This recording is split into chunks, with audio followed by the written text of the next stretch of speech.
Thank you very much, Judith.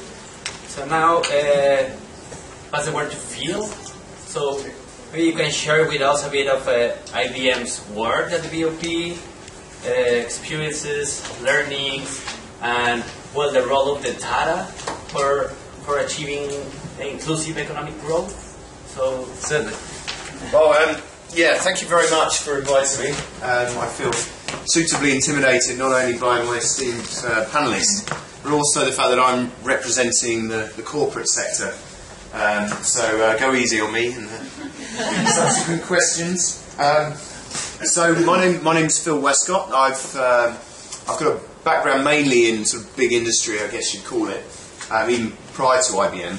But I have spent some time in non-profits and start-up enterprises, so I've got a bit of a broader view. My day job with IBM is on the Smarter Cities and Smarter Energy program the company has. I'm actually based in London, but I'll be spending quite a lot of my time in Kuala Lumpur from the new year. So it's very much, my point of view is at the growth markets. So part of the perspective that I'm going to give tonight is not from IBM's CSR activities. It's talking about what how the corporates can influence and help to drive inclusive economic development based on what you might call, or Prahab might call, enlightened self-interest. So what's driving corporates to drive some of the business models and some of the roles we can play in based on pyramid inclusive economic growth. So round about 18 months ago, I launched a new initiative in IBM that's called Smarter Impact, and it's really galvanising all the sort of great solutions and great people and huge amounts of R&D the company spends. 440,000 employees worldwide, 6 billion a year in R&D, trying to harness some of that to drive the development agenda. And I think there's some really exciting technology that IBM and others are on the cutting edge of that can really support the development agenda, and hopefully some of that will come out in the panel as we talk. But I also want to mention the fact that IBM as a B2B enterprise, we work with corporates and indeed public sector and indeed third sector all across the globe, and gives us a visibility across all different industries and what their approach to the developing markets are, and indeed gives us a bit of a visibility in how we can collaborate.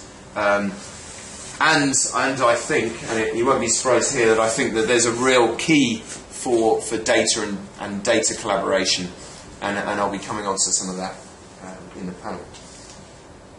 But generally, I think while there are challenges ahead, I think there are really some positive trends that I've seen from my perspective. One of them is the political pressures, certainly we're feeling here in the UK, is for greater collaboration between the sectors. So, DFID's policy is more around getting the NGOs to collaborate more with the private sector. You see academia themselves encouraging to make their research commercialised, so engaging more with the private sector.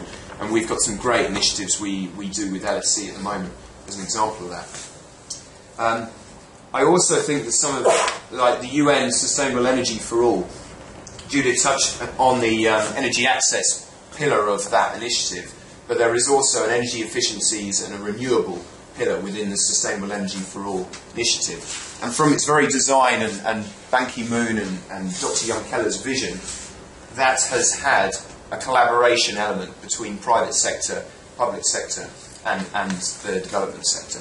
So I think there's good political impetus supporting us. Secondly, I'm seeing in private sector, in business leadership, an increasing trend for this enlightened self-interest. I believe that the Generation Y that are going to be the CEOs of 10, 15 years' time are going to be motivated by more than just a single bottom line. It's going to be corporations that have a positive impact on the world. So I'm hopeful from a leadership point of view. I'm also as you'd expect, I've got great hopes for what technology can do for the development sector. And I think it's relevant to note at this time that there are more transistors on the planet than grains of rice. And each transistor represents a data source. And so by intelligent consolidation of that data and driving insight from it, that's what the IBM's business model is based on. But I think there's a lot that can be done for development, and I can talk about, if we have time in the panel, about some of those examples.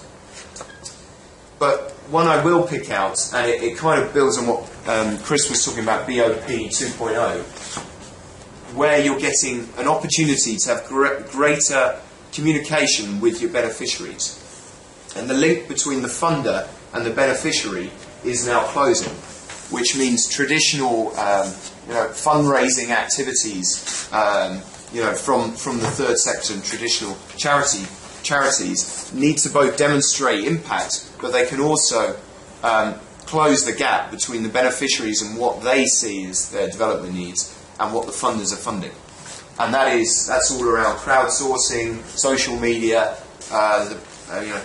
the huge number of mobile phones that are now owned by, if not the very bottom of the pyramid, certainly in the definition that Chris has given, the bottom 5 billion of the planet.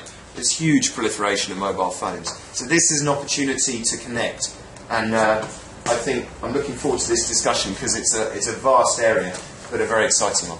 Thank you very much. Thank you.